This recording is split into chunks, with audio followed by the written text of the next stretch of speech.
ನಮಸ್ಕಾರ. ಇವತ್ತಿನ ವಿಶೇಷಕ್ಕೆ ಸ್ವಾಗತ ವೀಕ್ಷಕರೇ. ಜಗತ್ತಿನಾದ್ಯಂತ ಶ್ರೀಕೃಷ್ಣ ಲೀಲೋತ್ಸವ, ಶ್ರೀಕೃಷ್ಣ ಹಬ್ಬದ ಸಂಭ್ರಮದಲ್ಲಿದ್ದಾರೆ. ಎಲ್ಲ ಕಡೆಯಲ್ಲೂ ಶ್ರೀಕೃಷ್ಣನ ಹಬ್ಬಕ್ಕಾಗಿ ಒಂದಷ್ಟು ಸಡಗರ ಮತ್ತು ಸಂಭ್ರಮದ ಕ್ಷಣಗಳಲ್ಲಿ ಈಗಾಗಲೇ ಆರಂಭಗೊಂಡಿದೆ. ವಿವಿಧ ದೇವಳ ಮತ್ತು ವಿವಿಧ ಮಂದಿರಗಳಲ್ಲಿ ವೈವಿಧ್ಯಮಯವಾಗಿ ಶ್ರೀಕೃಷ್ಣನ ಆಚರಣೆಗಳನ್ನು ಮಾಡಿಕೊಳ್ಳುವಂಥ ಈ ಸಂದರ್ಭದಲ್ಲಿ ಶ್ರೀಕೃಷ್ಣ ಲೀಲೋತ್ಸವ ಏನು, ಶ್ರೀಕೃಷ್ಣ ಅಂತ ಅನ್ನುವಂಥದ್ದು ಒಂದು ಪ್ರಪಂಚ. ಶ್ರೀಕೃಷ್ಣ ಅಂತನ್ನುವಂಥದ್ದೇ ಒಂದು ಬಹುಶಃ ಎಲ್ಲ ರೀತಿಯಾದಂಥ ಲೀಲೆಗಳನ್ನು ತೋರಿಸಿ ಬದುಕು ಮತ್ತು ಜೀವನ ಮತ್ತು ಮಾನವ ಕುಲಕೋಟಿಗೆ ಒಂದಷ್ಟು ಅದ್ಭುತಗಳನ್ನು ತೋರಿಸಿ ಕೊಟ್ಟಂಥ ಭಗವಂತ ಸೃಷ್ಟಿಕರ್ತ ಶ್ರೀಕೃಷ್ಣನ ಜನ್ಮಾಷ್ಟಮಿ ಎಲ್ಲೆಡೆ ಆಚರಣೆ ಮಾಡುತ್ತಾ ಇರುವಂಥದ್ದು. ಈ ಸಂದರ್ಭದಲ್ಲಿ ಈ ಒಂದು ಸಂವಾದವನ್ನು ನಾವು ಇಟ್ಟುಕೊಂಡಿದ್ದೇವೆ. ನಮ್ಮ ಜೊತೆಗೆ ಇವತ್ತು ಸ್ಟುಡಿಯೋದಲ್ಲಿ ವಿಶೇಷ ಅತಿಥಿಗಳಾಗಿ ಇಸ್ಕಾನ್ ರಾಧಾ ಗೋವಿಂದ ಮಂದಿರ ನಂತೂರು ಇಲ್ಲಿಂದ ಶ್ರೀವಾಸ್ ದಾಸ್ ಅವರು ನಮ್ಮ ಜೊತೆಗಿದ್ದಾರೆ.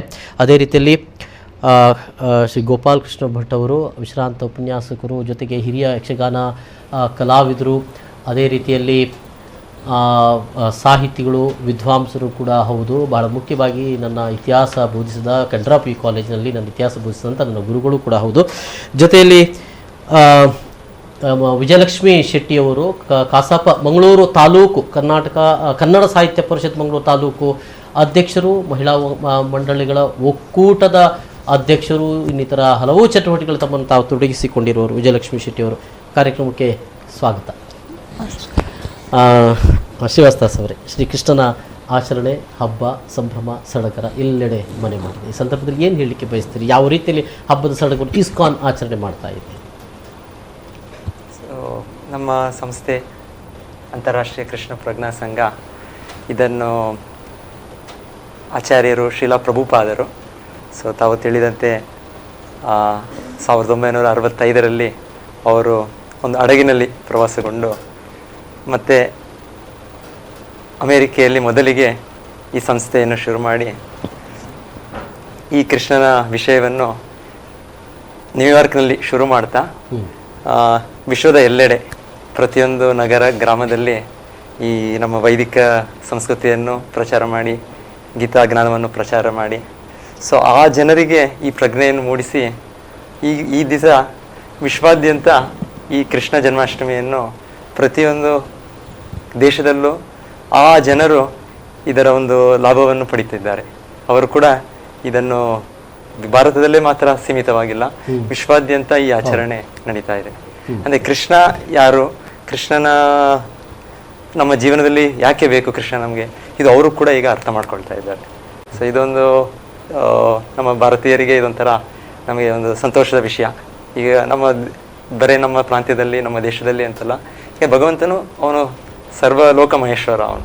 ಹಾಗೆ ಅವನು ಎಲ್ಲರಿಗೂ ಅವನು ಒಡೆಯ, ಎಲ್ಲರ ತಂದೆ ಅವನು. ಕಾಲಕ್ರಮೇಣ ಒಮ್ಮೆ ಸಮಯದಲ್ಲಿ ಅವನ ಒಂದು ಜ್ಞಾನ, ಅವನ ಒಂದು ಇದು ಮುಚ್ಚಿ ಹೋಗಿರುತ್ತೆ ಅಷ್ಟೇ. ಆದರೆ ಈಗ ತಿರ್ಗಾ ಮತ್ತೆ ಎಲ್ಲ ಜನರು ಅದನ್ನು ತಗೊಳ್ತಾ ಇದ್ದಾರೆ. ಅದು ನಮಗೊಂದು ಸಂತೋಷದ ವಿಷಯ. ಸರ್, ಶ್ರೀಕೃಷ್ಣ ಜನ್ಮಾಷ್ಟಮಿ ಜನ್ಮ ಅಷ್ಟಮಿ ಕೂಡ ಹೌದು, ಶ್ರೀಕೃಷ್ಣನ ಜನ್ಮ ಕೂಡ ಬಂದಂಥ ನಕ್ಷತ್ರ ಹೌದು. ಏನು ಹೇಳ್ತಾರೆ ಈ ಸಂದರ್ಭದ ಅಷ್ಟಮಿಯ ಈ ತಿಂಗಳು ರೋಹಿಣಿ ತದಿಗೆ ಏನು ಹೇಳ್ತಾರೆ? ವಸುದೇವ ಸುತಂ ದೇವಂ ಕಂಸ ಚಾಣೂರ ಮರ್ದನಂ ದೇವಕಿ ಪರಮಾನಂದಂ ಕೃಷ್ಣಂ ವಂದೇ ಜಗದ್ಗುರು. ಕೃಷ್ಣನ ಬಗ್ಗೆ ಬರೆಯೋದು, ಮಾತಾಡೋದಂದರೆ ಪ್ರಾಯಶಃ ಅಂಗುಲದಿಂದ ಅಂಬರವನ್ನು ಎಳೆದಾಗ ಆದೀತು. ಅವನ ವ್ಯಕ್ತಿತ್ವ, ಅವನ ಸಾಧನೆ, ಅವನ ಮಹಿಮೆ, ಅವುಗಳ ಹರವು ಅಷ್ಟು ದೊಡ್ಡದದು. ಒಬ್ಬ ಸಾಮಾನ್ಯ ಸಾಮಾಜಿಕ ಕಾರ್ಯಕರ್ತನಾಗಿರ್ಬೋದು, ಒಂದು ಪಂಗಡದ ನೇತಾರನಾಗಿರ್ಬೋದು, ಒಬ್ಬ ರಾಜಕಾರಣಿ ಆಗಿರ್ಬೋದು, ಅಲ್ಲೊಬ್ಬ ಧರ್ಮ ಸಂರಕ್ಷಕನಾಗಿರ್ಬೋದು. ಹೀಗೆ ಬೇರೆ ಬೇರೆ ಆಯಾಮಗಳಿಂದ ಕೃಷ್ಣ ನಾವು ನೋಡ್ಬೋದು. ಕೃಷ್ಣನನ್ನು ಬಹಳ ಮಂದಿ ದಾರ್ಶನಿಕರು ಹೇಳಿದ್ದಾರೆ, ಕೃಷ್ಣ ಅಂದರೆ ಅದೊಂದು ವಿದ್ಯಮಾನ, ಒಂದು ವಿಸ್ಮಯ, ಒಂದು ಬೆರಗು ಅಂತ. ಹೀಗೆ ಅಂತ ಕೃಷ್ಣನನ್ನು, ಅವನ ವ್ಯಕ್ತಿತ್ವವನ್ನು ಸೀಮಿತ ಮಾಡೋದು ಬಹಳ ಕಷ್ಟ. ನೀವು ಹೇಳಿದಾಗೆ ಅವನ ಹುಟ್ಟೆ, ಆ ಜನ್ಮ ನಕ್ಷತ್ರವೇ ಅದು ವಿಶಿಷ್ಟವಾದದ್ದು. ರೋಹಿಣಿ ನಕ್ಷತ್ರದಲ್ಲಿ ಆ ಕೃಷ್ಣಾಷ್ಟಮಿ ಅಂತ ನಾವು ಯಾವನ್ನ ಆಚರಣೆ ಮಾಡ್ತಾ ಇದ್ದೇವೆ, ಆ ದಿನ ಮಧ್ಯರಾತ್ರಿ ಕಾಲದಲ್ಲಿ ಕೃಷ್ಣ ಹುಟ್ಟಿಕೊಂಡ. ಆ ಹುಟ್ಟಿದ ಸನ್ನಿವೇಶವೇ ಅವನ ಯೋಗ್ಯತೆಗೆ ಅದೊಂದು ಹಿನ್ನೆಲೆ. ಅಲ್ಲಿ ನಾವು ಒಂದು ಬಂಧ ವಿಮೋಚಕನಾಗಿ ಕೃಷ್ಣನ ಕಾಣ್ತೇವೆ, ಹಾಗೆ ಒಂದು ಜ್ಞಾನ ಪ್ರದಾಯಕನಾಗಿ ಕಾಣ್ತೇವೆ. ಅಂದರೆ ಬೋರ್ಗರ ಮಳೆ ಇತ್ತಂತೆ, ಭೀಕರವಾದ ಗುಡುಗು, ಸಿಡಿಲು, ಮಿಂಚು, ಕಣ್ಣು ಕೂರೈಸುವಂಥ ಮಿಂಚು, ಒಟ್ರಾಸಿ ಅದೊಂದು ಏನು ಮಳೆಗಾಲದ ಅಬ್ಬರ, ಕಾರಿರುಳು. ಅಂಥ ಸಂದರ್ಭದಲ್ಲಿ ಹುಟ್ಟಿದ ಅಂದರೆ ಕತ್ತಲೆಯನ್ನು ಭೇದಿಸಿಕೊಂಡು ಒಂದು ಜ್ಞಾನದ ಕಿರಣ ಆಗಿ ಪ್ರವೇಶ ಮಾಡಿದ ರಂಗಕ್ಕೆ ಅಂತ ಅರ್ಥ. ಅವನ ಹುಟ್ಟಿ ಅದೊಂದು ಜ್ಞಾನದ ಸಂಕೇತ. ಅದು ಜ್ಞಾನ, ಅದು ಕತ್ತಲೆ ಮತ್ತೆ ಎಷ್ಟೇ ದೊಡ್ಡದಿರ್ಬೋದು, ಜ್ಞಾನ ಅದನ್ನು ಭೇದಿಸಿಕೊಂಡು ಬರ್ತದೆ.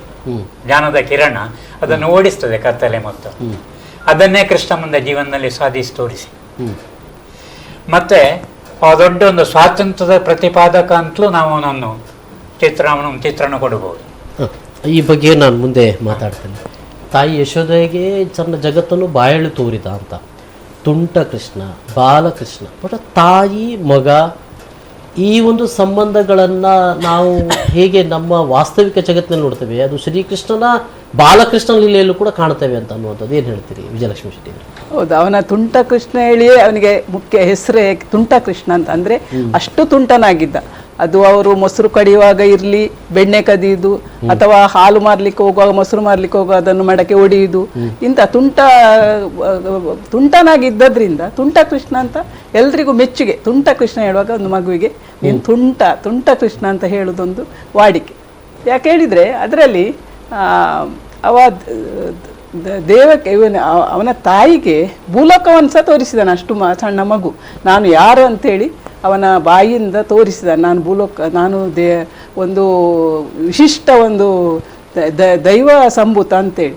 ಆ ರೀತಿ ಅವ ಅಷ್ಟು ತುಂಟ ಇದ್ದ. ಅವಳಿಗೆ ಹೊಡೆಯುವುದು, ಅವಳು ಬಡಿಯುವುದು ಏನು ಮಾಡಿದ್ರು ಅದೊಂದು ತುಂಟನಾಗಿ ಅವನ ಗೆಳೆಯರೊಂದಿಗೆ ಆ ಬಾಲ್ಯ. ಈಗಿನ ಕಾಲದಲ್ಲಿ ಮಕ್ಕಳಿಗೆ ಬಡಿಬೇಡಿ ಅಂತ ಅನ್ನುವಂತ ಇದೆ. ಆದ್ರೆ ಹಿಂದಿನ ಕಾಲದ ನಮ್ಮೆಲ್ಲ ಸಣ್ಣಂದಿರ ಇದನ್ನು ನೋಡುವಾಗ ಒಂದು ಬೆತ್ತ ತಾಯಿಯ ಕೈಯಲ್ಲಿ ಒಂದು ಮುದ್ದಿನಿಂದ ಬಡಿಯುದು, ಅದೊಂದು ಕೋಪದಿಂದಲ್ಲ, ಅದೊಂದು ಅವನ ತುಂಟತನಕ್ಕೆ ಮೆಚ್ಚುಗೆ ಸಾಕ್ತದೆ, ಅವರಿಗೆ ಖುಷಿ ಸಾಕ್ತದೆ ತುಂಟತನ ನೋಡುವ ಮಕ್ಕಳದ್ದು. ಆದ್ರೂ ಒಂದು ಸ್ವಲ್ಪ ಹೆದರಿಸ್ಲಿಕ್ಕೆಲ್ಲ ತುಂಟತನ ಅದೇ ಒಂದು ಚಂದ. ಈಗಿನಕ್ಕಿಂತಲೂ ಈಗಿನದ್ದು ಉಂಟು ನೋಡಿ. ಈಗಿನ ಕಾಲಕ್ಕೂ ಹಿಂದಿನ ಕಾಲಕ್ಕೂ ಈ ಮಕ್ಕಳ ಬೆಳವಣಿಗೆಯಲ್ಲಿ ಸಹ ತುಂಬ ವ್ಯತ್ಯಾಸ ಉಂಟು. ಅದು ನಮ್ಮ ಕೃಷ್ಣನ ಜೀವನದಲ್ಲಿಯೇ ನೋಡ್ಬೋದು. ಅವನ ಬಾಲ್ಯ ಯಾವ ರೀತಿ ಆಗಿದೆ ಅಂತೇಳಿ ನಮ್ಗೆ ಇಡೀ ಒಂದು ನೋಡುವಾಗ ಉಂಟಲ್ಲ, ತುಂಬ ಸಂತೋಷ ಆಗ್ತದೆ.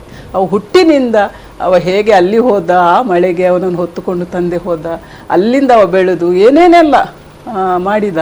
ಅವನ ಒಂದು ಸಾಹಸ ಗಾಥೆಗಳುಂಟಲ್ಲ, ಮಕ್ಕಳಿರುವಾಗ ಮಾಡಿದ್ದು, ಅದು ಈಗಿನ ಮಕ್ಕಳಿಗೆ ನಿಜವಾಗಿ ಅದನ್ನೆಲ್ಲ ಓದಬೇಕು. ಯಾಕೆ ಹೇಳಿದರೆ ಇಂಥ ಒಂದು ಕಥೆಗಳು ನಮ್ಮ ಮಕ್ಕಳಲ್ಲಿ ಒಂದು ರೀತಿಯ ಒಂದು ಸ್ಫೂರ್ತಿ ಕೊಡ್ತಾರೆ. ಬಾಲಲೀಲೆಗಳು ಇಲ್ಲದೆ ಹೋದ್ರೆ ಯಾವ ಅನುಭವಗಳು ನಮಗೆ ಗೊತ್ತಾಗಲಿಕ್ಕೆ ಸಾಧ್ಯ ಅಂತ ಅನ್ನೋದು ಕೃಷ್ಣನೇ ಸಾರಿದ್ದಾರೆ. ಇನ್ನಷ್ಟು ಮಾತಾಡಬೇಕು. ಒಂದು ಸಣ್ಣ ವಿರಾಮ ತೆಗೆದುಕೊಳ್ತೇವೆ. ವಿರಾಮದ ಬಳಿಕ ಮತ್ತೆ ಈ ಸಂವಾದ ಮುಂದೆ.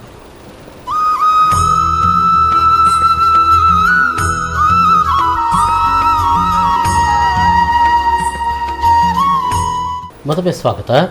ಈಗಾಗಲೇ ನಾವು ಚರ್ಚೆ ಮಾಡಿದ್ದು ಶ್ರೀಕೃಷ್ಣನ ಬಗ್ಗೆ, ಬಹಳ ಮುಖ್ಯವಾಗಿ ಬಾಲಲೀಲೆಗಳ ಬಗ್ಗೆ ಚರ್ಚೆ ಮಾಡುವಾಗ ಏನೋ ತುಂಟಾಟ, ಗೆಳೆಯರ ಜೊತೆಗೆ ಮಾಡಿದಂಥ ಪುಂಡಾಟಗಳು, ಇವೆಲ್ಲವೂ ಕೂಡ ಬಹುಶಃ ಒಂದು ಸಹಜ ಬಾಲಲೀಲೆಗಳು ಹೀಗಿರಬೇಕಪ್ಪ ಅಂತ ಶ್ರೀಕೃಷ್ಣ ಅವತ್ತು ಸಾರಿರೋದು. ಇರಲಿ, ನಾವು ಅದನ್ನು ಮಾತಾಡ್ತಿದ್ದೆವು.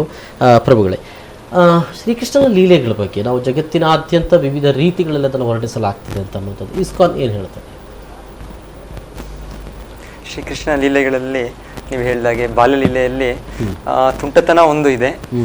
ಜೊತೆಗೆ ಭಗವಂತನು ಅವನ ಒಂದು ಸರ್ವ ಶಕ್ತ ಸ್ಥಿತಿ ತೋರಿಸ್ತಾನೆ. ಈಗ ಗೋವರ್ಧನ ಲೀಲೆಯಲ್ಲಿ ಶ್ರೀಕೃಷ್ಣನು 7 ದಿವಸ ಸತತವಾಗಿ ಆ ಗೋವರ್ಧನ ಗಿರಿಯನ್ನೇ ತನ್ನ ಚಿಕ್ಕ ಬೆರಳಿನಲ್ಲಿ 7 ದಿವಸ ಸತತವಾಗಿ ಎತ್ತದ್ದು. ಅಂದರೆ ಅವನು ಚಿಕ್ಕ ಮಗುವಾಗಿ ಇದ್ದರೂ ಕೂಡ ಎಲ್ಲ ನಾವು ನಮ್ಮ ಮಕ್ಕಳಿದ್ದಾರೆ ಆ ಥರ ಅಲ್ಲ, ಅವನು ಪರಮಪುರುಷ. ಸೊ ಯಾವ ಮಕ್ಕಳು ಕೂಡ ಈ ಥರ ಚಟುವಟಿಕೆಯನ್ನು ತೋರಿಸ್ಲಿಕ್ಕಾಗಲ್ಲ, ಯಾವ ಒಂದು ದೊಡ್ಡ ವ್ಯಕ್ತಿನೂ ತೋರಿಸ್ಲಿಕ್ಕಾಗೋದಿಲ್ಲ. ಅಲ್ಲಿ ಇಂದ್ರ ದೇವರು ತನ್ನ ಇಂದ್ರ ಯಜ್ಞವನ್ನು ನಿಲ್ಲಿಸಿದಾಗ ಕೋಪ ಬಂದು 7 ದಿವಸವಾಗಿ ಸತತವಾಗಿ ಜೋರು ಮಳೆ. ಇವಾಗ ಕೇರಳದಲ್ಲಿ ಇದಾಯಿತು ಮಳೆ ನೋಡ್ತೀವಿ ನಾವು. ಆ ಥರ ಮಳೆ ಕೃಷ್ಣ ಬೃಂದಾವನ ಲೀಲೆಯಲ್ಲಿ ಇಂದ್ರ ಅಷ್ಟು ಬಿರುಸು ಮಳೆ ಮಾಡಿದ್ರು. ಆಗ ಬೃಂದಾವನವಾಸಿಗಳು ಅವ್ರಿಗೆ ರಕ್ಷಣೆ ಯಾರು ಇಲ್ಲ, ತಕ್ಷಣ ಕೃಷ್ಣ ಹತ್ರ ನೋಡೋರು. ಸೊ ಕೃಷ್ಣ ಹೇಳಿದ್ದು, ಏನು ಯೋಚನೆ ಮಾಡಬೇಡಿ, ನನ್ನ ಒಂದು ಚಿಕ್ಕ ಬೆರಳು ಸಾಕು, ಇಂದ್ರ ಅಂತ ದೊಡ್ಡ ವ್ಯಕ್ತಿ ಇದ್ರು, ನಾನು ಅದರಿಂದ ನನ್ನ ಭಕ್ತರ ರಕ್ಷಣೆ ಕೊಡ್ತೇನೆ. ಸೊ ಅಂದ್ರೆ ನಾವು ಕೃಷ್ಣನ ಆಶ್ರಯ ನಾವು ಪಡೆದ್ರೆ ಕೃಷ್ಣ ನಮ್ಮ ಎಂತ ಒಂದು ಸ್ಥಿತಿ, ಈ ತರ ಒಂದು ಸ್ಥಿತಿ ಇದ್ರೂ ರಕ್ಷಣೆ ಮಾಯೆಗಳನ್ನು ಮತ್ತು ಆ ರೀತಿಯ ರಕ್ಷಣೆಗಳನ್ನು ಕೊಡ್ತಾನೆ. ಅಂದ್ರೆ ನಾವು ಆ ರೀತಿಯ ಒಂದು ಶುದ್ಧ ಭಕ್ತಿಯನ್ನು ನಾವು ಭಗವಂತನ ಮೇಲೆ ಬೆಳೆಸಬೇಕಷ್ಟೇ.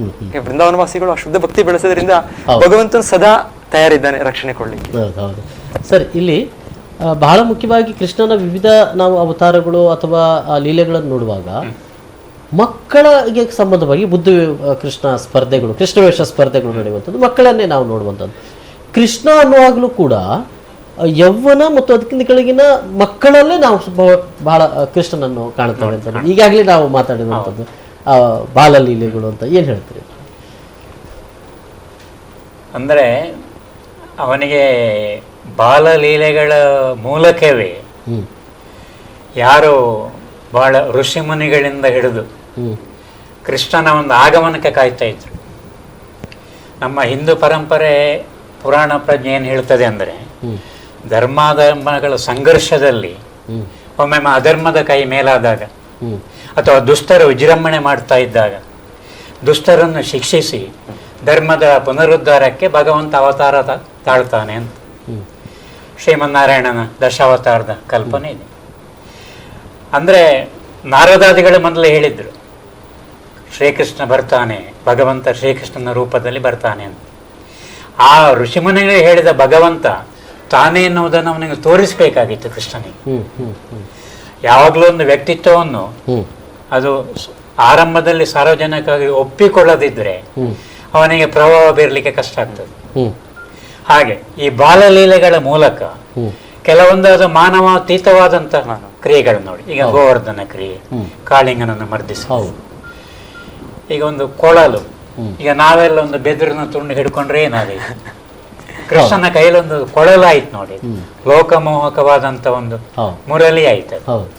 ಈ ಮೂಲಕ ತಾನು ಅಸಾಮಾನ್ಯ, ಕೇವಲ ಸಾಧಾರಣ ಒಬ್ಬ ಮಾನವಲ್ಲ, ಮಾನವತ್ವದಲ್ಲಿ ಇದ್ದುಕೊಂಡು ದೈವಿಕ ಅಂತ ಶಕ್ತಿ ಇದ್ದವ ಅನ್ನೋದು ಸಾಬೀತುಪಡಿಸಬೇಕಾಗಿತ್ತು. ಇದು ಬಹಳ ಹೆಚ್ಚಿನ ಧರ್ಮಗಳಲ್ಲಿ ಇಂಥ ದೃಷ್ಟಾಂತಗಳಿವೆ. ಅಲ್ಲದ್ರೆ ಎಲ್ಲರೂ ಒಪ್ಪಿಕೊಳ್ಳುವುದಿಲ್ಲ. ತನ್ನ ಕೃತ್ಯಗಳಿಂದ, ತನ್ನದಾದಂಥ ಕಾರ್ಯದಿಂದ ಅವು ಇದನ್ನು ಜನರಿಗೆ ತೋರಿಸ್ಬೇಕು, ನೀವು ನಿರೀಕ್ಷೆ ಮಾಡಿದವನು ನಾನೇ. ಹಾಗೆ ಬಹಳ ಮಂದಿ ಮತ್ತೆ ಕೃಷ್ಣನ ಅನುಯಾಯಿಗಳಾದರು ಅಥವಾ ಅವರ ಭಕ್ತಾದಿಗಳೆಲ್ಲ ನಮ್ಮ ಇಷ್ಟಾರ್ಥವನ್ನು ಈಡೇರಿಸುವಂಥ ಇವನೇ ಎನ್ನುವಂಥ ತೀರ್ಮಾನಕ್ಕೆ ಬಂದರು. ಹಾಗೆ ಇಲ್ಲಿ ಶ್ರೀಕೃಷ್ಣನ ಇದರಲ್ಲಿ ನಾವು ನೋಡುವಾಗ, ಅಂದರೆ ಈ ಆಚರಣೆಗಳಿಗೆ ಸಂಬಂಧಪಟ್ಟ ಹಾಗೆ ಈಗ ನಾವು ನೋಡ್ತಾ ಇರುವಾಗ ಈ ತಿಂಗಳು, ಈ ಸಂದರ್ಭ ಮತ್ತು ಈ ಹಬ್ಬ ಬಂದಿರೋದು, ಇಲ್ಲಿ ಶ್ರೀಕೃಷ್ಣನಿಗೆ ಅಂತನ್ನುವಾಗ ನಮ್ಮ ಆಹಾರ ಸಂಸ್ಕೃತಿಗಳು ಕೂಡ, ಮನೆಯ ಆಚರಣೆಗಳು, ಆಹಾರಗಳು, ಇದು ಹೇಗಿರುತ್ತದೆ, ಯಾವ ರೀತಿ ಇರ್ತದೆ? ಇದು ನಾವೆಲ್ಲ ಎಳವೆಯಲ್ಲಿರುವಾಗ ಇದು ಕೃಷ್ಣ ಹುಟ್ಟಿದ ಹೇಳಲಿಕ್ಕೆ, ನಮಗೆ ಹುಟ್ಟಿದ ಸಮಯ ಗೊತ್ತಾಗ್ಲಿಕ್ಕೆ ನಮ್ಮ ದೇವಸ್ಥಾನಗಳಲ್ಲಿ ಶಂಖ ಉತ್ತಿದ್ರು. ಅದು ಕೇಳಿ ಮತ್ತೆ ನಮ್ಮ ಅಜ್ಜಂದಿರು ಹೋಗಿ ತುಳಸಿಗಟ್ಟೆ ಎತ್ತು ತೆಂಗಿನಕಾಯಿ ಹೊಡೆದು ಪಂಚಗಜ್ಜಾಯ ಮಾಡೋದು, ಅಷ್ಟವರೆಗೆ ನಾವೆಲ್ಲ ಕಾಯುದು. ಆಮೇಲೆ ಮೊದಲು ಹಳ್ಳಿಗಳಲ್ಲಿ ಇದು ಶಾವಿಗೆ ಹಾಲು, ಆಮೇಲೆ ಮೂಡೆ, ಇಂಥದ್ದೆಲ್ಲ ತಿಂಡಿಗಳನ್ನು ಮಾಡ್ತಿದ್ರು. ರಾತ್ರಿ ಅದು ನೋಡಿದ ನಂತರ ಹಾಲು. ಮತ್ತೆ ಕೆಲವರಲ್ಲಿ ಉಪವಾಸ ಇರ್ತದೆ, ಅದು ಕೆಲವರಿಗೆ ರಾತ್ರಿ 12 ಗಂಟೆ ನಂತರ ಕೃಷ್ಣನದು ಜನ್ಮ ಆದ ನಂತರ ಎಲ್ಲ ಆಹಾರ ತಕೊಳ್ಳುವ ಕ್ರಮ. ಅದೊಂದು ಸಂಭ್ರಮ. ಆ ಸಂಭ್ರಮ ಉಂಟಲ್ಲ, ಕೃಷ್ಣನದ್ದು ಒಂದು ಹುಟ್ಟು, ಅದೊಂದು ನಿಜವಾಗಿ ಒಂದು ತುಂಬ ಸಂಭ್ರಮ ಪಡ್ತೇವೆ ಮಕ್ಕಳು ಅದರಲ್ಲಿ. ನೀವು ಯಾಕೆ ನಾಳೆ ಈಗ ನೋಡ್ಬೋದು ನಮ್ಮ ಕದ್ರಿಯಲ್ಲಿ ಯಾವ ಲೀಲೆಗಳು ಮಕ್ಕಳದ್ದು, ಇಡೀ ಒಂದು ನಿಂತುಕೊಂಡು ನೀವು ಒಂದು ಗಮನಿಸಿ, ಒಂದೊಂದು ಮಕ್ಕಳದ್ದು ಒಂದೊಂದು ರೀತಿಯ ಒಂದು ಚಲನವಲನಗಳನ್ನು ನೋಡಿ, ಅವರ ಒಂದು ಆ ವೇಷದಲ್ಲಿ ಯಾವ ರೀತಿ ಅವರು ಒಂದು ನಮಗೆ ಸ್ಪಂದಿಸ್ತಾರೆ ಅಂತ ತುಂಬ ಖುಷಿ ಆಗ್ತದೆ, ನೋಡುವಾಗಲೇ ಖುಷಿ ಆಗ್ತದೆ. ಆ ಒಂದು ವೇಷ ಹಾಕಿದ ಕೂಡಲೇ ಅವರಲ್ಲಿ ಆ ಒಂದು ದೇವರನ್ನು ನೋಡುವ ಹಾಗೆ ನಮಗೆ ಅಂಥ ಭಾವನೆ ಬರ್ತದೆ. ಅದೇ ರೀತಿ ಮಕ್ಕಳು ಸಹ ಅದೇ ರೀತಿ ಸ್ಪಂದಿಸ್ತಾರೆ. ಈ ರೀತಿಯ ಒಂದು ಮಕ್ಕಳಲ್ಲಿ ನಮಗೆ ಕೃಷ್ಣನನ್ನು ಕಾಣುವುದು ಹೆಚ್ಚಿನ ಒಂದು ಜನರಲ್ಲಿ ಅದೊಂದು ಮಗುವನ್ನು ಕೃಷ್ಣನ ರೂಪದಲ್ಲಿ ಕಾಣುವುದೊಂದು ತುಂಬ ಮೊದಲಿನಿಂದ ಒಂದು ಸಂಪ್ರದಾಯ ಮಗುವಿಗೆ, ಮಗುವನ್ನು ನೋಡುವಾಗ. ಇಲ್ಲಿ ಪ್ರಭುಗಳೇ, ಅಂದರೆ ಜಗತ್ತಿನಾದ್ಯಂತ ದೇವರುಗಳ ಆರಾಧನೆ ಶ್ರೀಕೃಷ್ಣನಿಗೆ ಪ್ರಧಾನವಾದಂಥ ಒಂದು ಸ್ಥಾನಮಾನವನ್ನು ಕೂಡ ಇದೆ. ಬಹುಶಃ ಇಸ್ಕಾನ್ ಆ ಒಂದು ಪರಂಪರೆಯನ್ನು ಹುಟ್ಟಿ ಬೆಳೆಸಿಕೊಂಡು ಬಂದಿರುವಂಥದ್ದು. ಸೊ ಈಗ ನಾಳೆಯ ಸಂದರ್ಭದಲ್ಲಿ ಇಡೀ ಜಗತ್ತಿನಾದ್ಯಂತ ಈ ಹಬ್ಬ ಆಚರಣೆಗಳು ಇರ್ತವ ಹೇಗೆ? ಹೌದು, ಇದೇ ರೀತಿಯ ಸಾಂಪ್ರದಾಯಿಕವಾಗಿ ಭಗವಂತನ ಅರ್ಚಾ ಮೂರ್ತಿ ವಿಗ್ರಹಗಳು ಇಲ್ಲಿ ನಮ್ಮದು ರಾಧಾ ಗೋವಿಂದರಿದ್ದಾರೆ. ಹಾಗೆ ಎಲ್ಲೆಲ್ಲಿ ಭಕ್ತರು ಅವರವರ ಅರ್ಚಾ ಮೂರ್ತಿಗಳಿರ್ತಾರೆ. ಭಗವಂತನ ನಾನಾ ರೂಪದಲ್ಲಿ, ನಾನಾ ಬಾಲ್ಯಕೃಷ್ಣ ಆಗ್ಬೋದು, ಇಲ್ಲ ಯೌವನದಲ್ಲಿ ಅವನ ರಾಧಾಕೃಷ್ಣ ಹಾಗೆ ಆಗ್ಬೋದು. ಹಾಗೆ ಅವನ ಮೂರ್ತಿಗಳಿಗೆ ಅವತ್ತು ವಿಶೇಷವಾದ ಸೇವೆ ನಡೆಯುತ್ತೆ. ವಿಶೇಷವಾದ ಅಭಿಷೇಕ ಮತ್ತು ಆ ಪಂಚಾಮೃತದಿಂದ, ಹಲವು ಹಣ್ಣು ಹಂಪಲುಗಳಿಂದ ಮತ್ತು ಹೂಗಳಿಂದ ಅಭಿಷೇಕ, ಹೂವಿನ ಅಭಿಷೇಕ. ಮತ್ತು ಭಗವಂತನನ್ನು ಬಾಲಕೃಷ್ಣನನ್ನು ಒಂದು ತೊಟ್ಟಲಿನಲ್ಲಿ ಹಾಕಿ ಜೂಲನ ಉತ್ಸವ ಅಂತ ಮಾಡ್ತಾರೆ. ಮತ್ತು ಭಗವಂತನಿಗೆ ಆ ದಿವಸ ಹಲವು ತಿಂಡಿ ತಿನಿಸುಗಳು, ಎಷ್ಟೋ ರೀತಿಯ ಭಕ್ತರು ಅವರ ಪ್ರೀತಿಯಿಂದ ಮಾಡಿ ಭಗವಂತನಿಗೆ ಅರ್ಪಿಸಿ, ಆಮೇಲೆ ಹೇಳಿದಾಗೆ ಮೇಡಮ್ ಅವರು ಹೇಳಿದಾಗೆ ರಾತ್ರಿ ತನಕ ಅವರು ಉಪವಾಸವನ್ನು ಹಿಡಿದು ಭಗವಂತನ ನಾಮವನ್ನು, ಭಜನೆಯನ್ನು ಇಡೀ ದಿನ ಉಪವಾಸ, ಇಡೀ ದಿವಸ ಇಡ್ತು. ರಾತ್ರಿ ಅಂದ್ರೆ ಕೃಷ್ಣನ ಹುಟ್ಟಿದ ನಂತರ ಅದನ್ನ ಆಚರಣೆ ಮಾಡಿ, ಆ ಸಂತೋಷವನ್ನು ಆಚರಣೆ ಮಾಡಿ ಆ ನಂತರದಲ್ಲಿ ಮಾಡ್ತಾರೆ. ಭಾಗವತ ಪಾರಾಯಣ ಮಾಡಿ, ಈ ಲೀಲೆಯನ್ನು ಕೇಳಿ, ಆ ಥರ ಭಗವಂತನ ಭಕ್ತಿಯನ್ನು ಆ ರೀತಿ ಆ ದಿವಸ ಇನ್ನೂ ಹೆಚ್ಚಾಗಿ ಮಾಡ್ತಾರೆ. ಸರ್, ಇಲ್ಲಿ ಎಲ್ಲ ಪ್ರಸಂಗಗಳು ಬರ್ತದೆ ಶ್ರೀಕೃಷ್ಣನ ನಾವು ಪುರಾಣದಲ್ಲಿ. ಅದು ಬಾಲಲೀಲೆಯಿಂದ ತಗೊಳ್ಳಿ ಅಥವಾ ಯೌವನದ ಜೀವನ, ಗೃಹಸ್ಥದ ಜೀವನದಾಗಿ, ಆ ನಂತರದಲ್ಲಿ ಇಡೀ ಒಂದು ಸಂಸಾರವೂ ಆಗಿರ್ಬೋದು, ಸಂಸಾರದ ಒಂದು ಕಥೆ ಇದೆ. ಆ ನಂತರದಲ್ಲಿ ಇಡೀ ಆಡಳಿತಕ್ಕೆ ಸಂಬಂಧಪಟ್ಟ ಹಾಗೆ ಮಹಾಭಾರತ, ಯುದ್ಧ, ತಂತ್ರ ಇವೆಲ್ಲವುಗಳು ಕೂಡ ಶ್ರೀಕೃಷ್ಣನಲ್ಲಿ ಅಡಕವಾಗಿದೆ ಅಂತ ಅನ್ನುವಂಥದ್ದು. ಮತ್ತೆ ಕೊನೆಗೆ ಅವನೇ ಹೇಳ್ತಾನೆ, ನೋಡಿ ಇದನ್ನು ನಾನು ಸೃಷ್ಟಿ ಮಾಡಿದ್ದೆ, ಇದನ್ನು ಮತ್ತೆ ಅದನ್ನು ಒಂದು ಸರಿ ಮಾಡಲಿಕ್ಕಾಗಿ ಏನೋ ಅದನ್ನು ಪರಿಹಾರ ಅಂತ ಕೂಡ ಕಂಡುಕೊಳ್ತಾನೆ ಅಂತ. ಇದು ಏನು ಅಂದರೆ ಶ್ರೀಕೃಷ್ಣನ ಇಡೀ ಸಮಗ್ರ ಜೀವನದಲ್ಲಿ ಯಾವ ಯಾವ ಕಾಲಘಟ್ಟದಲ್ಲಿ ಹೇಗಿರಬೇಕು ಎನ್ನೋದಕ್ಕೊಂದು ಆದರ್ಶ ಉಂಟು.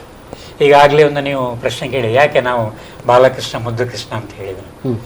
ಅದು ಆಕರ್ಷಣೆ, ಮಕ್ಕಳಲ್ಲಿದ್ದ ಆಕರ್ಷಣೆ ಪ್ರಾಯದವರಲ್ಲಿ ಇರುವುದಿಲ್ಲ. ನೋಡಿ, ಕೃಷ್ಣ ಎನ್ನುವಂಥ ಹೆಸರಿಗೆ ಅರ್ಥ, ಕೆಲವರು ಹೇಳ್ತಾರೆ ಕಪ್ಪು ಬಣ್ಣ ಆದ್ರಿಂದ ಕೃಷ್ಣ ವರ್ಣ ಆದ್ರಿಂದ ಕೃಷ್ಣ, ಕರ್ಷತೆ ಕೃಷ್ಣ, ಆಕರ್ಷಣೆ. ಅದು ಮಕ್ಕಳಾಗಿ ಆಕರ್ಷಿಸಷ್ಟು ಬೇರೆ ಯಾವ ಕಾಲಘಟ್ಟದಲ್ಲಿ ಆಕರ್ಷಣೆ ಮಾಡ್ಲಿಕ್ಕೆ ಆಗೋದಿಲ್ಲ. ಅವನ ಬಾಲಲೀಲೆಗಳ ಉದ್ದೇಶವೇ ಜನಗಳನ್ನು ಆಕರ್ಷಿಸುವುದು, ಹಿತಾಪಹಾರ ಮಾಡುವುದು. ಹೌದು. ಮತ್ತೆ ಪ್ರೌಢನಾಗ್ತಾ ಸ್ವಲ್ಪ ಅವನ ದಾಟಿ ಜೀವನದ ಗತಿ ಅದು ಬದಲಾಗೈತೆ. ಅಲ್ಲಿ ಗೋಪಿಕೆಯರ ನಡುವೆ, ಹೌದು, ರಾಧೆಯ ನಡುವೆ, ಹೌದು, ಆ ನಂತರದಲ್ಲಿ ರುಕ್ಮಿಣಿ ಮತ್ತೆ ಸತ್ಯಭಾಮೆ, ಇಲ್ಲಿ ಒಂದಷ್ಟು ಸಂಸಾರದ ಕಥೆಗಳು ಬರ್ತದೆ. ಕೃಷ್ಣನಿಗೆ ಅದೇ ನರಕಾಸುರನನ್ನು ಕೊಂದ ಮೇಲೆ ಅಲ್ಲಿದ್ದ 16,000 ಹೆಣ್ಮಕ್ಕಳನ್ನು ಮದುವೆ ಆದ. ಮತ್ತೆ ಅಷ್ಟಮೇಶ್ವರು ಹೇಗೆ ಇದ್ದಾರಲ್ಲ, ರುಕ್ಮಿಣಿ, ಸತ್ಯಭಾಮೆ ಇತ್ತು. ಹೀಗೆ ಇಷ್ಟು ಮಂದಿ ಹೆಂಡತಿಯರಿದ್ರು ಕೂಡ ಕೃಷ್ಣನಿಗೆ ಬ್ರಹ್ಮಚಾರಿ ಅಂತಲೂ ಹೇಳುವವರಿದ್ದಾರೆ ದಾರ್ಶನಿಕರು. ಹೌದಾ, ನೈಷ್ಠಿಕ ಬ್ರಹ್ಮಚಾರಿ ಅವ ಎನ್ನುವಂಥ ಮಾತು ಕೂಡ. ಇಷ್ಟು ದೊಡ್ಡ ಸಂಸಾರ ಕಟ್ಟಿಕೊಂಡು, ಅಂದ್ರೆ ಸಂಸಾರದಲ್ಲಿ ಇದ್ದುಕೊಂಡು ಕೂಡ ಕೆಸವಿನ ಎಲೆಯಾಗಿ ನೀರಿನಲ್ಲಿದ್ದು ಚಂಡೆ ಆಗೋದಿಲ್ಲ ನೋಡಿ, ಕೆಸವಿನ ಎಲೆ ಹಾಗೆ. ಆ ರೀತಿ ಅವನ ವ್ಯವಹಾರ. ಸಂಸಾರದಲ್ಲಿ ಇದ್ದುಕೊಂಡು ಕೂಡ ಅದಕ್ಕಿಂತ ಮೇಲೆ ಇದ್ದವ. ಸಂಸಾರದ ಯಾವುದೇ ಬಂಧನಕ್ಕೆ ಅವ ಒಳಪಡಲಿಲ್ಲ. ಒಳಪಟ್ಟಾಗೆ ಕಂಡದ್ದಿರ್ಬೋದು ಕೆಲವು ಸಂದರ್ಭದಲ್ಲಿ. ಈಗ ತಾಯಿಯ ಗರ್ಭದಿಂದ ಬಂದ ಮೇಲೆ ಬಂದದ್ದು ಅದು ಇಲ್ಲಿಂದಲೇ ಇರ್ಬೋದು, ಮೂಲ ವೈಕುಂಠದಿಂದಲೇ ಇರ್ಬೋದು. ಆದರೆ ದೇವಕಿ ಜನ್ಮ ಕೊಟ್ಟದ್ದು ಹೌದಲ್ಲ, ದೇವಕಿ ದೇವಿಯ ಗರ್ಭ ವೈಕುಂಠದಿಂದ ಹುಟ್ಟಿದ ಕೃಷ್ಣ. ಹಾಗೆ ಮಗನಾಗೆ ತಾಯಿಯ ಕರ್ತವ್ಯ ಏನು, ಇದನ್ನು ಹುಟ್ಟಿದ ಕ್ಷಣ ಮಾಡಿ ತೋರಿಸಿದ್ದಾನೆ ಕಂಸವಧೆಯ ಮೂಲಕ. ಹೌದು.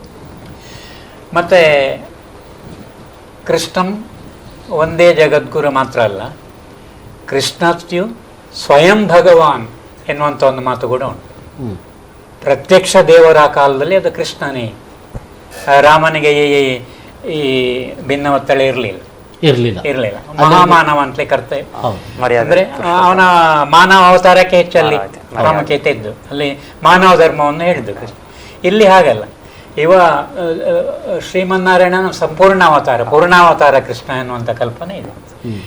ಹಾಗೆ ಅವನನ್ನು ನಂಬಿದವರು ದೇವರು ಅಂತಲೇ, ನೀನು ಮಾತ್ರ ದೇವರು, ನೀನೇ ನಮ್ಮ ಇಷ್ಟ ದೇವರು ಅಂತ ಮುಖ್ಯವಾಗಿ ಪಾಂಡವರು.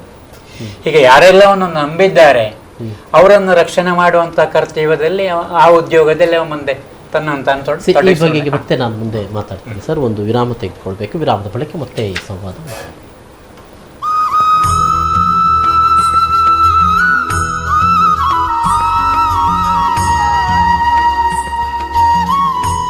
ಮತ್ತೊಮ್ಮೆ ಸ್ವಾಗತ ವೀಕ್ಷಕರೇ. ನಾವು ಈಗಾಗಲೇ ಶ್ರೀಕೃಷ್ಣ ಲೀಲೋತ್ಸವದ ಬಗೆಗೆ ಒಂದಷ್ಟು ಸಂವಾದವನ್ನು ಮಾಡ್ತಾ ಇದ್ದೆವು. ಮೇಡಮ್, ಇಲ್ಲಿ ಬಹುಶಃ ನಾನು ಈಗಾಗಲೇ ಸರ್ ಜೊತೆ ಮಾತಾಡುವಾಗ ಸಂಸಾರದ ಬಗೆಗಿನ ಒಂದಷ್ಟು ನಿಲುವುಗಳನ್ನು ಶ್ರೀಕೃಷ್ಣ ಅಲ್ಲಿ ನಮಗೆ ಸಾರಿ ಹೇಳಿರುವಂಥದ್ದು.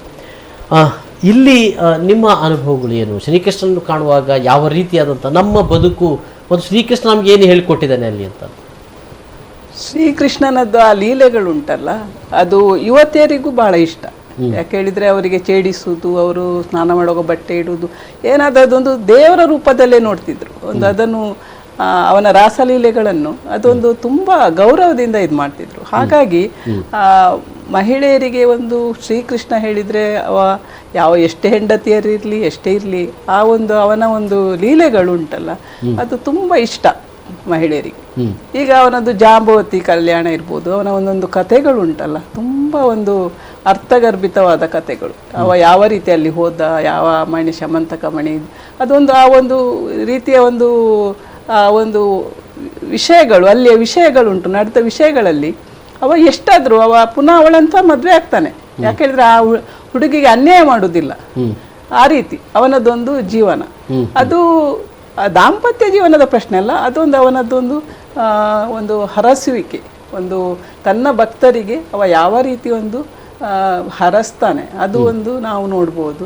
ಅದರಲ್ಲಿ ನಿಜವಾಗಿ ಕಾಮುಕ ಇದಿಲ್ಲ ಅಥವಾ ಏನೇ ಒಂದು ಅಸಹ್ಯಕರ ಇಲ್ಲ, ಅದೊಂದು ಭಕ್ತಿ ಪ್ರಧಾನವಾದ ಒಂದು ಅವನ ಮನುಷ್ಯ ಸಹಜವಾದಂತ ನೀನು ಹೀಗಿದ್ಯಾ ಅಂತದನ್ನು ತೋರಿಸಿದ್ದಾರೆ. ಇಲ್ಲಿ ಈ ಹಬ್ಬ ಹರಿದಿನಗಳ ಮಟ್ಟಿಗೆ ನಾವು ಹೇಳುವಾಗ ಶ್ರೀಕೃಷ್ಣ ಜನ್ಮಾಷ್ಟಮಿ 2 ದಿನ ಬರ್ತದೆ. ದೀಪಾವಳಿಗೆ ಸಂಬಂಧಪಟ್ಟ ಹಾಗೆ ಅದು ಒಂದು ಬಹಳ 9 ದಿನಗಳ ಕಾಲ ನಾವು ಆಚರಣೆ ಮಾಡ್ತೇವೆ. ನವರಾತ್ರಿ 9 ದಿನಗಳನ್ನು ಮಾಡ್ತೇವೆ. ದೀಪಾವಳಿ 4-5 ದಿನಗಳು ಬರ್ತದೆ ಅಂತ ಅನ್ನೋದು.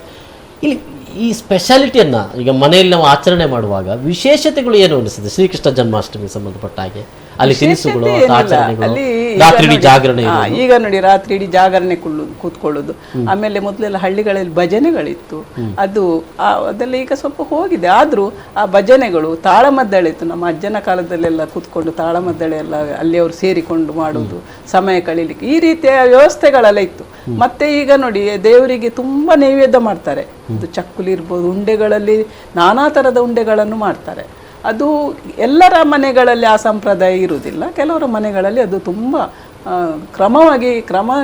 ಅದು ಕಟ್ಟುನಿಟ್ಟಾಗಿ ಮಾಡ್ತಾರೆ. ಅಂಥ ಒಂದು ನೈವೇದ್ಯಗಳನ್ನು ದೇವರಿಗೆ ಒಪ್ಪಿಸಿ ಆಮೇಲೆ ಅದನ್ನು ಹಂಚುವುದು, ಬೇರೆಯವರಿಗೆ 4 ಜನಕ್ಕೆ ಹಂಚಿ ಅದನ್ನು ತಿನ್ನುವುದು, ಅದೊಂದು ಸಂಪ್ರದಾಯ ಬಂದಿದೆ. ಆ ರೀತಿಯ ಒಂದು ಅಲ್ಲಿ ಏನಾಗ್ತದೆ ಹೇಳಿದರೆ, ಒಂದು ಇಡೀ ಕುಟುಂಬ ಒಟ್ಟಾಗಿ ಇಂಥ ಆಚರಣೆ ಮಾಡುವಾಗ ಆ ಒಂದು ಸೌಹಾರ್ದತೆ, ಒಂದು ಕೌಟುಂಬಿಕ ಒಂದು ಪ್ರೀತಿ ಅಲ್ಲಿ ಹೊರಹೊಮ್ಮುತ್ತದೆ. ಒಟ್ಟಾಗಿ ಹಬ್ಬ ಆಚರಿಸುತ್ತುಂಟಲ್ಲ, ಅದು ತುಂಬ ಸಂತೋಷ. ಯಾಕೆ ಹೇಳಿದರೆ ಈಗಿನ ಕಾಲದಲ್ಲಿ ಅಂಥ ಒಂದು ಸೌಭಾಗ್ಯ ಎಲ್ರಿಗೂ ಸಿಗುವುದಿಲ್ಲ. ಹಿಂದೆ ಎಲ್ಲ ತುಂಬ ಮನೆಗಳಲ್ಲಿ ತುಂಬ ಮಕ್ಕಳು ಹಿರಿಯರು ಒಟ್ಟಾಗಿ ಅದೊಂದು ಆಚರಿಸೋದು ಬಹಳ ಸಂಭ್ರಮದ ವಿಷಯ. ಮಕ್ಕಳಿಗಂತೂ ಹಬ್ಬ ಬಂದರೆ ಸಾಕು ಅಂತ ಸಂಭ್ರಮ, ಆ ವಾತಾವರಣ ಇತ್ತು ಮೊದಲೆಲ್ಲ. ಸರ್, ಇಲ್ಲಿ ಈ ಆಚರಣೆಗೆ ಸಂಬಂಧಪಟ್ಟ ಆಗಿರುವಾಗ ಶ್ರೀಕೃಷ್ಣನ ಆಚರಣೆಗೆ ಸರ್ ರಾತ್ರಿ ಉಪವಾಸ ಇರುವಂಥದ್ದು, ಆತ ಹುಟ್ಟಿದ ಇದನ್ನು ನಾವು ಎಲ್ಲರೂ ಕೂಡ ಎದುರು ನೋಡುವಂಥದ್ದು ಹುಟ್ಟುವ ಕ್ಷಣವನ್ನು ಅಂತ. ಮೊಸರು ಕುಡಿಕೆ ಉತ್ಸವ, ವಿಟ್ಲಪಿಂಡಿ, ಇಲ್ಲಿ ಒಂದಷ್ಟು ಜನ ಏನು ಅದನ್ನು ಪಿರಮಿಡ್ಗಳನ್ನು ಮಾಡಿ ಮೇಲೆ ಹತ್ತಿ ಶ್ರೀಕೃಷ್ಣನು ಮೊಸರು ಗೆಳೆಯರ ಜೊತೆ ಕೂಡಿ ಪುಂಡಾಟ ಮಾಡಿದ ಸಾಂಕೇತಿಕವಾದಂಥ ರೀತಿಯಲ್ಲಿ ಮೊಸರು ಕುಡಿಕೆ ಉತ್ಸವ. ಏನು ಹೇಳ್ತೀರಿ? ಅದೇ ಶ್ರೀಕೃಷ್ಣನ ಬಾಲಲೀಲೆಗಳಲ್ಲಿ ಮೊಸರು ಬೆಣ್ಣೆ ಕದ್ದು ತಿನ್ನುವುದು ಅದು ಬಹಳ ಒಂದು ಮುಖ್ಯವಾದಂಥ ವಿಚಾರ. ನಮ್ಮ ಹಿಂದೂ ಸಂಪ್ರದಾಯದಲ್ಲಿ 16 ದೇವರುಗಳು ಎಲ್ಲ, ಪ್ರತಿಯೊಬ್ಬ ದೇವರಿಗೆ ಸಂಬಂಧಿಸಿ ಆ ಧಾರ್ಮಿಕ ಆಚರಣೆಗಳು ಇದೆ, ಹಬ್ಬ ಹರಿದಿನಗಳಿವೆ. ಆ ದೇವರ ವ್ಯಕ್ತಿತ್ವ, ಅದರ ಚಿತ್ರಣ ಹೇಗಿದೆ ಅದಕ್ಕೆ ಅನುಸರಿಸಿ ನಾವು ಆಚರಣೆಗಳು ಮಾಡ್ತಾ ಬರೋದು. ಅವನ ಬಾಲ್ಯಲೀಲೆಗಳಲ್ಲಿ ಅದೇ ಬೆಣ್ಣೆ ಕದ್ದು ತಿನ್ನುವುದು, ಅದು ಬಹಳ ಒಂದು ಪ್ರಸಿದ್ಧವಾದಂಥ ಒಂದು ಸಂಗತಿ. ಅದು ಅಲ್ಲಿ ಸಾಹಸದ ಪ್ರದರ್ಶನವೂ ಇದೆ, ಯುಕ್ತಿಯ ಒಂದು ಪ್ರಯೋಗವೂ ಇದೆ. ಅವ ಹೇಗೆ ಅಲ್ಲಿ ಮೇಲೆ ಹತ್ತಿ ಬೆಣ್ಣೆ ತೆಗಿತಾ ಇದ್ದದ್ದು ಕತೆ ಪ್ರಕಾರ, ಬಲರಾಮ ದೇಹದಾರ್ಢ್ಯದಲ್ಲಿ ಅವ ಕೃಷ್ಣನ ಅಣ್ಣನೇ, ಒಳ್ಳೆ ಗಟ್ಟಿ പക്ഷെ ಬೇರೆ ಹಬ್ಬಗಳಿಗಿಂತಲೂ ಇಲ್ಲಿ ವೈಶಿಷ್ಟ್ಯ ತೆಂಗಿನಕಾಯಿ, ನಮ್ಮ ತುಳುನಾಡಿನಲ್ಲಿ ತೆಂಗಿನಕಾಯಿ ಕಟ್ಟಗಳು, ಇನ್ನಿತರ ಹಬ್ಬಗಳು. ಆಮೇಲೆ ಒಬ್ಬ ಕಲಾವಿದ, ವೇಷಭೂಷಣ, ಅಲಂಕಾರ ಇವೆಲ್ಲವೂ ಕೂಡ ಈ ಸಂದರ್ಭ. ಅದು ಒಂದು ರೀತಿಯ ಗ್ರಾಮೀಣ ಬದುಕು ಕೃಷ್ಣನ ಆರಂಭದಲ್ಲಿ.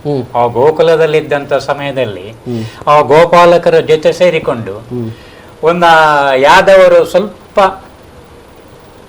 ಅವರು ಮತ್ತೆ ನಾಗರಿಕತೆಗೆ ಬಂದದ್ದು, ಸ್ವಲ್ಪ ಏನ್ ಹೇಳ್ತಾರೆ ಕ್ರೂಡ್ ಅಂತ ಹೇಳ್ತಾರೆ, ಸ್ವಲ್ಪ ನಾಗರಿಕ ಸ್ಥಿತಿಯಲ್ಲಿದ್ದಾಗ ಅಲ್ಲಿದ್ದಂತ ಪ್ರಚಲಿತ ಇದ್ದಂತ ಆಟೋಟಗಳೆಲ್ಲ ಅದರಲ್ಲೆಲ್ಲ ಭಾಗವಹಿಸ್ತಾ ಇತ್ತು.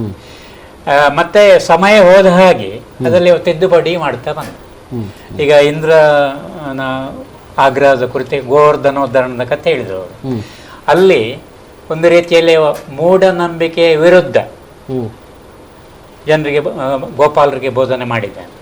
ಇವರು ಯಾರೋ ನಮ್ಮ ಅಜ್ಜ ಪಿಜ್ಜ ದೇವೇಂದ್ರನ ಪೂಜೆ ಮಾಡ್ತಾ ಇದ್ರು ಅಂತ ಪೂಜೆ ಮಾಡ್ತಾ ಇದ್ರು.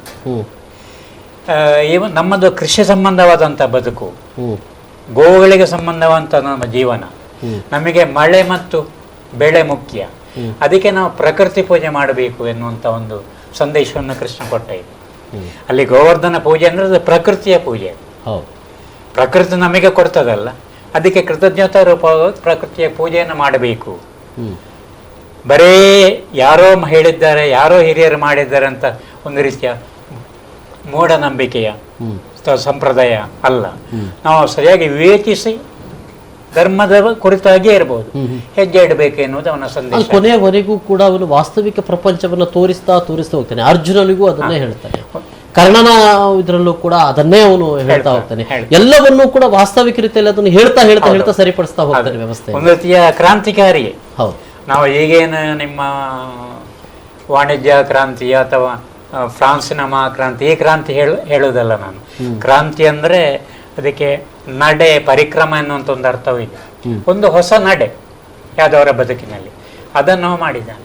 ಆದ್ರಿಂದ ಕ್ರಾಂತಿ ಪುರುಷನ ಹೌದು. ಗೋವರ್ಧನ ಪೂಜೆ ಒಂದು ಕ್ರಾಂತಿಕಾರಕವಾದಂಥ ಹೆಜ್ಜೆ ಅದು. ಮತ್ತೆ 1800 ಜನರನ್ನು ಅಥವಾ ಮತ್ತೆ ಎಷ್ಟೋ ಇವರನ್ನು ಮದುವೆಯದ್ದು ಕೂಡ ಅದೊಂದು ಕ್ರಾಂತಿಕಾರಕ ಹೆಜ್ಜೆ ಅದು. ಈಗ ವಿಜಯಲಕ್ಷ್ಮಿ ಅವರು ಹೇಳಿದಾಗೆ ಅದು ಲೈಂಗಿಕವಾದ ಯಾವುದೇ ಕಾಮನೆಯಿಂದ ಅಲ್ಲ, ಅದು ಭಕ್ತಿಯ ಇನ್ನೊಂದು ಮುಖ, ಭಕ್ತಿಯ ಪರಾಕಾಷ್ಠೆ ರಾಸಲೀಲೆಯನ್ನು. ಈಗ ಅನೇಕ ಕ್ರಾಂತಿಕಾರಕ ಕಾರ್ಯಕ್ರಮ ಕೃಷ್ಣ ಮಾಡಿ, ಬಹುಶಃ ಆ ಕೃಷ್ಣನ ಚರಿತ್ರೆಗೆ ನಾವು ಅದನ್ನು ಕಾಣಲಿಕ್ಕೆ ಸಾಧ್ಯ ಇದೆ ಅಂತ ಪ್ರಭುಗಳೇ. ಈ ಸಂದರ್ಭದಲ್ಲಿ ಜಾಗತಿಕವಾದಂಥ ಮಟ್ಟದಲ್ಲಿ ಕೂಡ ಇಸ್ಕಾನ್ ಇದು ಮಾಡ್ತಾ ಇದೆ. ಮಂಗಳೂರಿನಲ್ಲಿ ಯಾವ ರೀತಿಯ ಕಾರ್ಯಕ್ರಮಗಳನ್ನು ಹಮ್ಮಿಕೊಳ್ಳಲಾಗ್ತಾ ಇದೆ? ಇಸ್ಕಾನ್ ಯಾವ ರೀತಿಯ ಇದನ್ನು ಇದು ಮಾಡ್ತಾ ಇದೆ ಈಗ ವಿಶೇಷವಾಗಿ ಈಗ ಸಮಯದಲ್ಲಿ ಕಿರಿಯ ಪೀಳಿಗೆಗೆ ನಮ್ಮ ಈ ಶಾಸ್ತ್ರದ ಬಗ್ಗೆ ನಂಬಿಕೆ ಇಲ್ಲ. ನಾವು ನಮ್ಮ ಧರ್ಮ ಪದ್ಧತಿಗಳಿದೆ, ಆದರೆ ಧರ್ಮ ಪದ್ಧತಿಗಳಿದ್ರೂ ಅದರ ಹಿನ್ನೆಲೆಯಾದ ಜ್ಞಾನ ಇಲ್ಲ. ಹಾಗೆ ಅವರು ಇದೆಲ್ಲವೂ ಒಂದು ಹೇಳಿದಾಗೆ ಒಂದು ಸೆಂಟಿಮೆಂಟು, ಇದಕ್ಕೆ ಒಂದು ವೈಜ್ಞಾನಿಕ ಬೇಸಿಸ್ ಇಲ್ಲ. ಹಾಗೆ ಒಂದು ಜನರು ಈಗ ಸಂಪೂರ್ಣ ಒಂದು ನಾಸ್ತಿಕತೆಯ ಒಂದು ಪ್ರಭಾವ ಬೆಳೆದುಬಿಟ್ಟಿದೆ. ನಾಸ್ತಿಕತೆಯ ಪ್ರಭಾವದಲ್ಲಿ ಜನರಿಗೆ ದೇವರಿದ್ದರೂ ಕೂಡ ಅದಕ್ಕೆ ಅದೊಂದು ಏನು ಹೇಳೋದು, ಅದಕ್ಕೆ ಒಂದು ರೂಪ ಇಲ್ಲ, ಒಂದು ಗುಣ ಇಲ್ಲ, ಏನೋ ಅದೊಂದು ಶಕ್ತಿ, ಒಂದು ಸರಿಯಾದ ಸ್ಪಷ್ಟವಾದ ಒಂದು ಜ್ಞಾನ ಇಲ್ಲ ಇಲ್ಲಿ. ಸೊ ಆದರೆ ಗೀತೆ ಅನ್ನೋದು ನಮ್ಮ ಸಂಪೂರ್ಣ ಧರ್ಮ ಗ್ರಂಥ ಅದು. ಸೊ ಇದೊಂದೇ ಪುಸ್ತಕವನ್ನು ಜನರು ಭಗವದ್ಗೀತೆಯನ್ನು ಸರಿಯಾದ ರೀತಿಯಲ್ಲಿ, ಒಂದು ಸರಿಯಾದ ಪರಂಪರೆಯ ರೀತಿಯಲ್ಲಿ ಇದನ್ನು ಅರ್ಥ ಮಾಡಿಕೊಂಡ್ರೆ ಅವರ ಜೀವನದ ಪರಿಪೂರ್ಣೆ ಆಗುತ್ತೆ. ಗೀತೆಯಲ್ಲಿ ಕೃಷ್ಣ ಹೇಳೋದು ಏವಂ ಪರಂಪರಾ ಪ್ರಾಪ್ತಂ ಇಮಂ ರಾಜರ್ಷಿಯೋ ವಿದುಹು.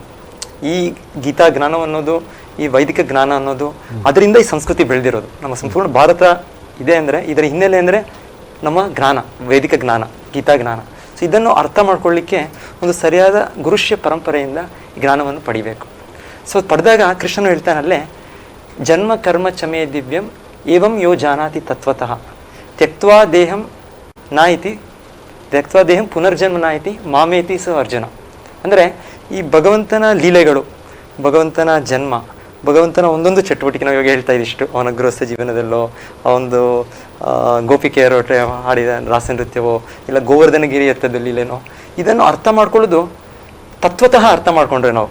ತತ್ವತಃ ಅಂದರೆ ಯಾವ ಒಂದು ದೋಷ ಇಲ್ಲದೆ ಯಥಾವತ್ತಾಗಿ ಇದನ್ನು ಅದರ ಒಂದು ನಿಗೂಢ ರಹಸ್ಯವನ್ನು ನಾವು ತಿಳ್ಕೊಂಡ್ಬಿಟ್ರೆ, ಹೇಳ್ತಾರೆ ನಮ್ಮ ಜೀವನದ ಪರಮ ಗುರಿ, ನಾವೇನು ಹೇಳ್ತೇವೆ ಮೋಕ್ಷ ಪರಮಪದ, ಅದನ್ನು ಪ್ರಾಪ್ತಿಯೋ ಅಂತೀವಿ ಅಂತ ಹೇಳ್ತಾರೆ. ಅಂದರೆ ಭಗವಂತನ ಲೀಲೆಗಳು ಅರ್ಥ ಮಾಡ್ಕೊಂಡು ಸುಲಭ ಅಲ್ಲ. ಎಷ್ಟು ಪ್ರಶ್ನೆಗಳು ಬರುತ್ತೆ. ಇದು ಭಗವಂತನಿಗೆ ಇದು ಕಾಮದ ಪ್ರಚೋದನೆ ಇರಬೇಕೋ, ಇಲ್ಲಾಂದರೆ ಇದು ಭಗವಂತನ ಮಾಡಿದ ತುಂಬ ತುಂಟತನ. ಇದು ಹೇಳ್ತಾರೆ ಇದನ್ನು ಬೆಣ್ಣೆ ಕದಿಯೋದು ಸಾಧಾರಣವಾಗಿ ಒಬ್ಬ ಕಳ್ಳತನ ಮಾಡಿದ್ರೆ ನಾವು ಅದಕ್ಕೆ ಶಿಕ್ಷೆ ಕೊಡ್ತೇವೆ. ಅದೇ ಇದೇ ಭಗವಂತನು ಇಲ್ಲಿ ಕಳ್ಳತನ ಮಾಡ್ತಾನೆ, ಅದು ಹೇಳ್ತಾರೆ ಅದು ಪೂಜನೀಯ. ಅದು ನಮ್ಮ ಮಗು ಏನಾದ್ರು ಮಾಡಿದ್ರೆ ನಾವು ಅದಕ್ಕೆ ತಿದ್ದಬೇಕು, ನಾವು ಥರ ಮಾಡಬಾರ್ದಪ್ಪ, ಬೇರೆ ಮನೆಯಿಂದ ಕದಿಬಾರ್ದಪ್ಪ, ಅದು ತಪ್ಪು ಅಂತ. ಸೊ ಇದು ಒಂದು ನಾವು ತಿದ್ದುಪಡಿ ಮಾಡುವ ಒಂದು ಕಾರ್ಯ. ಆದರೆ ಇದು ಭಗವಂತನು ಮಾಡಿದಾಗ ಅವನು ಕದಿಯೋದಿಲ್ಲ, ಎಲ್ಲವೂ ಅವನದೇ, ಸರ್ವಲೋಕ ಮಹೇಶ್ವರಂ ಅವನು. ಸೊ ಅವನದು ಇದೊಂದು ಲೀಲೆ ಇದು, ಅದಕ್ಕೆ ಇದೊಂದು ವಿಶೇಷತೆ. ಇದು ಅವನದೇ ಇದನ್ನು ಹೇಳ್ತಾರೆ. ಅವನು ಕೃಷ್ಣ ರೂಪದಲ್ಲಿ ಬಂದಾಗ ಅವನೊಂದು ವಾತ್ಸಲ್ಯ ರಸ ಅಂತ ಏನು ಹೇಳ್ತೇವೆ, ಇದೊಂದು ವಿಶೇಷ ಇದನ್ನು ತೋರಿಸ್ತಾನೆ.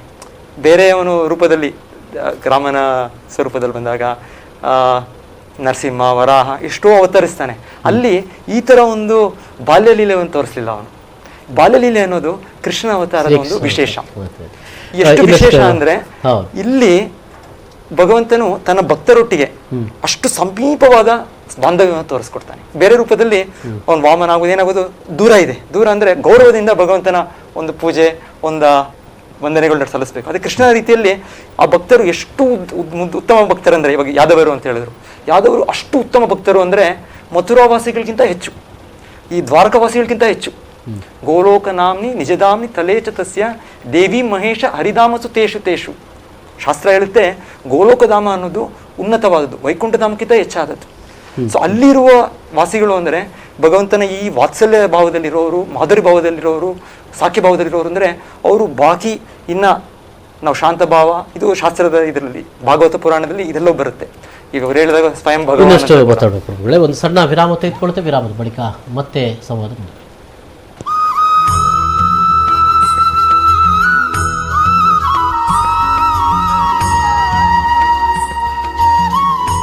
ಮತ್ತೊಮ್ಮೆ ಸ್ವಾಗತ ವೀಕ್ಷಕರೇ.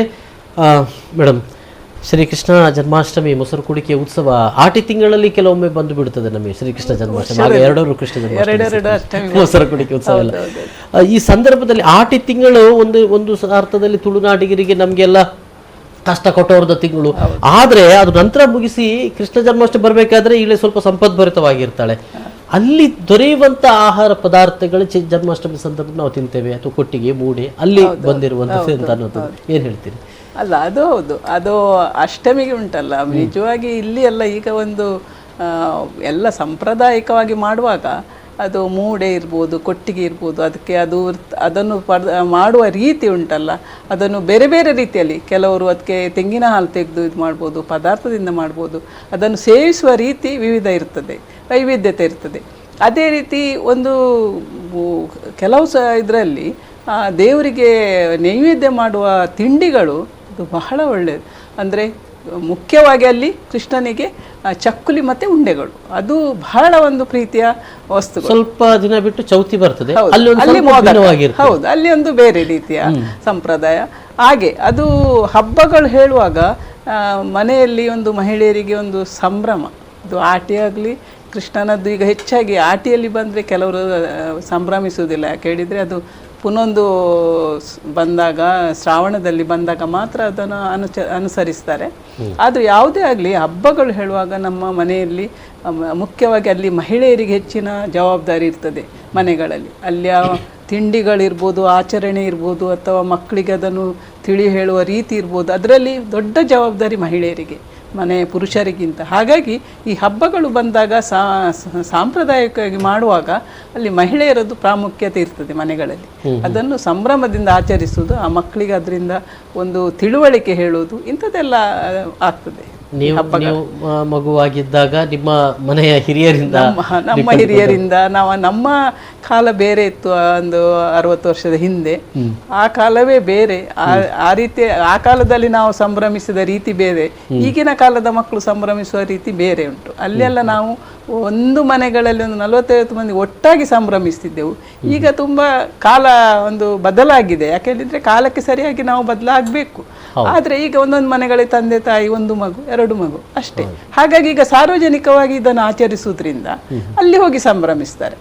ಹೆಚ್ಚಿನವರು ಅಲ್ಲಿ ಹೋಗಿ ಇಡೀ ಸಾಮುದಾಯಿಕವಾಗಿ ಆಚರಣೆ ಮಾಡಬಲ್ಲಂತ ಒಂದು ಆಚರಣೆ ಕೂಡ ಹೌದು ಅನ್ನುವಂಥದ್ದು. ಸರ್, ಏನು ಹೇಳ್ತೀರಿ?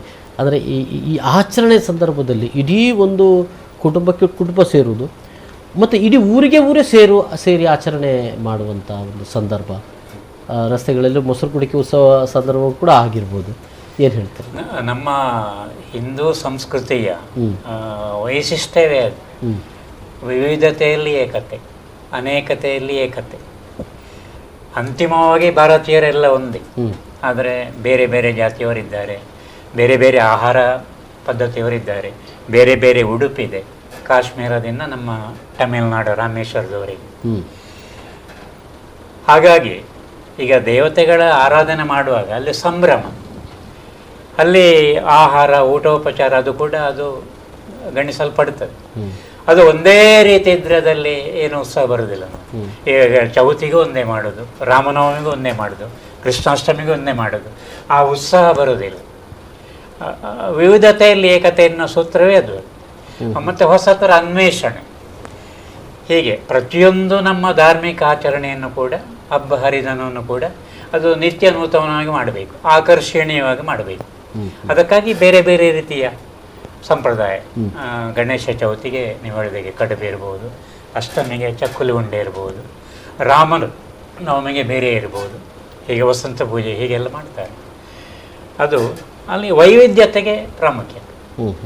ಮತ್ತು ಒಟ್ಟು ಸಮಾಜವನ್ನು ಒಟ್ಟುಗೂಡಿಸ್ಲಿಕ್ಕೆ ಕೂಡ ಇಂಥ ಆಚರಣೆಗಳು ಬಹಳ ಸಹಾಯ ಮಾಡ್ತವೆ.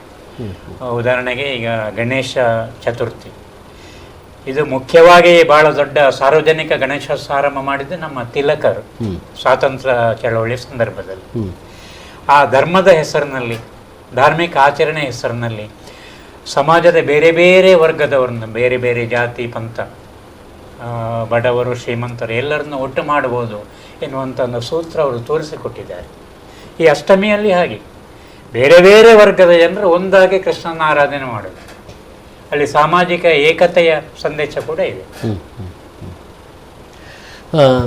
ಶ್ರೀಕೃಷ್ಣ ನೈವೇದ್ಯ, ಕೃಷ್ಣ ಜನ್ಮಾಷ್ಟಮಿಯ ಸಂದರ್ಭದಲ್ಲಿ ಇಸ್ಕಾನ್ ಏನು ಯಾವ ರೀತಿಯಲ್ಲಿ ಇದನ್ನು ಆಚರಣೆ ಮಾಡಿ?